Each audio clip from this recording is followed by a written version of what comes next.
भरी कहानी। जब मैं रात को घर पहुंचा तो मेरी पत्नी ने खाना लगाया।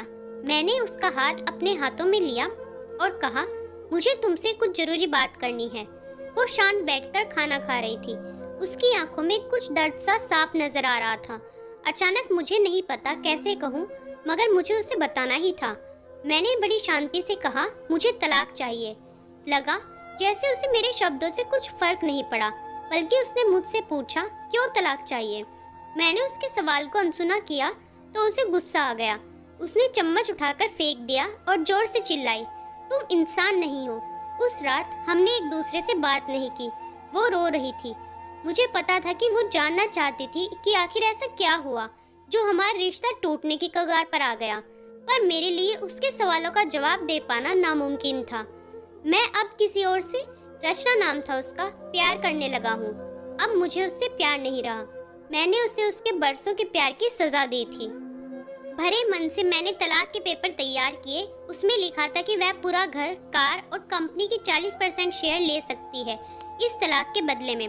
लेकिन उसने उन पेपर्स को देखा और उनके टुकड़े टुकड़े कर दिए। वो औरत जिसने मेरे साथ जीवन के 10 साल बिताए थे, वो आज मेरे लिए अनजान हो चुकी थी। मुझे इन 10 सालों का जो उसने मेरे लिए बर्बाद किए, मगर मैं क्या करूं? जो हो चुका उसे मैं बदल नहीं सकता था, क्योंकि मैं किसी और से, अपनी पत्नी से भी ज्यादा प्यार करने लगा था। आखिरकार उसके सब्र का बांध टूट गया और वो फूट फूट कर मेरे सामने रोने लगी। मेरे लिए उसका रोना एक तरह से उसकी रिहाई की तरह था। तलाक की ये बात जो कई दिनों से मुझे परेशान कर रही थी, अब बिल्कुल साफ हो चुकी थी। अगले दिन मैं घर काफी लेट आया। मैंने देखा कि वो टेबल पर बैठकर कुछ लिख रही थी। मैंने शाम का खाना नहीं खाया था, लेकिन फिर भी मैं सीधे ऊपर जाकर अपने कमरे में सो गया, क्योंकि पूरा दिन रचना के साथ रहने और कई जगह घूमने के बाद मैं थक गया था। वो शायद रात को उसी टेबल पर लिखते लिखते सो गई थी। सुबह उसने तलाक देने की शर्त बताई। वो मुझसे कुछ भी लेना नहीं चाहती थी। उसे सिर्फ तलाक से पहले 1 महीने का समय चाहिए था। उसने आग्रह किया कि इस 1 महीने में हम दोनों वही पुराना वाला जीवन जिए जितना संभव हो सके, क्योंकि आने वाले महीने में हमारे बेटे की परीक्षा है। वह नहीं चाहती थी कि हमारे टूटे रिश्ते का प्रभाव उसकी पढ़ाई पर पड़े। मुझे भी यह ठीक लगा, मगर वो कुछ और भी चाहती थी। जैसे शादी के दिन मैं उसे उठाकर अपने शयन कक्ष तक ले गया था, उसी तरह हर रोज 1 महीने तक मैं उसे शयन कक्ष से उठाकर मुख्य द्वार तक ले जाऊं। मुझे लगा यह पागलपन है, मगर इन आखिरी दिनों को थोड़ा अच्छा बनाने के लिए मैंने उसकी यह शर्त स्वीकार कर ली। मैंने रचना को अपनी पत्नी की सभी शर्तें बताई। वो हंसने लगी। उसे लगा मेरी पत्नी कितने भी तरीके अपना ले, तलाक होना तो तय है। मेरी पत्नी और मैं किसी से भी इस दौरान नहीं मिले थे, लेकिन उस दिन जब मैं उसे पहली बार उठाकर गेट तक लेकर गया तो हम दोनों काफी अजीब महसूस कर रहे थे। पीछे से हमारा बेटा भी खिलखिलाकर खुश हो रहा था। अगले दिन यह काम थोड़ा सामान्य और आसान हो गया। वह मेरे सीने से लगी थी और मैं उसकी खुशबू महसूस कर रहा था। ऐसा लगा जैसे कई दिनों बाद मुझे ये खुशबू मिल रही थी, या फिर कई दिनों से मैंने उसके होने का महसूस नहीं किया था। उसके चेहरे पर कुछ हल्की झुर्रियां नजर आ रही थी और बाल भी सफेद होने लगे थे। ये वही औरत थी जिसने अपने जीवन के 10 साल मुझे समर्पित किए थे।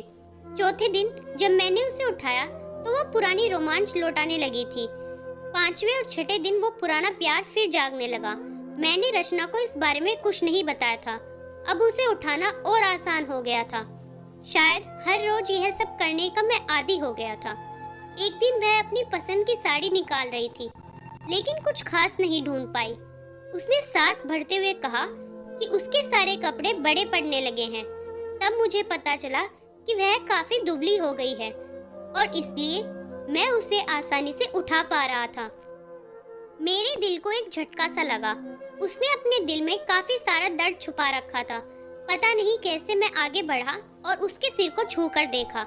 अचानक हमारा बेटा आया और बोला कि पापा, ये तो मम्मा को उठाकर बाहर ले जाने का समय हो गया है।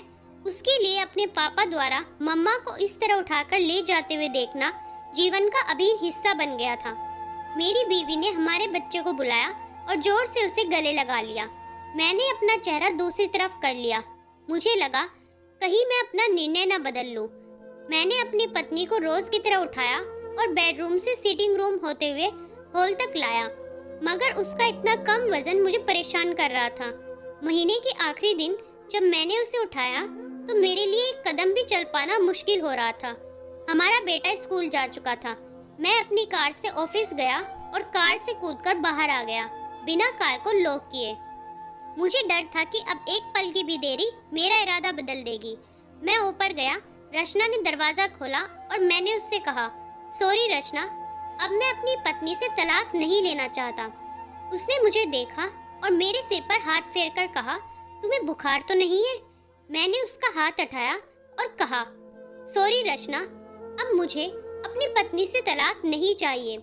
हमारी शादीशुदा जिंदगी शायद हम दोनों के ध्यान न देने की वजह से बोरिंग हो गई थी, लेकिन इसका मतलब यह कतई नहीं कि हम एक दूसरे से प्यार नहीं करते।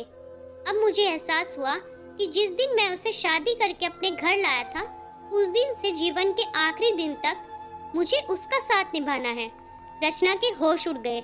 उसने मुझे एक जोरदार चांटा जड़ दिया मेरे मुंह पर। वह रोने लगी और दरवाजा अंदर से बंद कर लिया। मैं सीढ़ियों से नीचे उतरा और आकर अपनी कार में बैठ गया। आगे एक फूल वाले की दुकान पर रुका और अपनी प्यारी पत्नी के लिए एक सुंदर सा गुलदस्ता लिया। दुकानदार ने पूछा कि इस पर क्या लिखना है। मैंने मुस्कुराते हुए कहा कि मैं तुम्हें जीवन के आखिरी दिन तक यूं ही उठाता रहूंगा, मेरी अर्धांगिनी। उस शाम जब मैं घर आया, हाथों में गुलदस्ता लिए, मेरे चेहरे पर एक मुस्कान थी। मैं ऊपर अपने कमरे की तरफ भागकर गया, लेकिन तब तक वह मुझे छोड़कर इस दुनिया से जा चुकी थी, हमेशा के लिए। वो कई महीनों से गंभीर बीमारी से लड़ रही थी, लेकिन मैं रचना के साथ इतना खोया हुआ था कि कभी ध्यान ही नहीं रहा।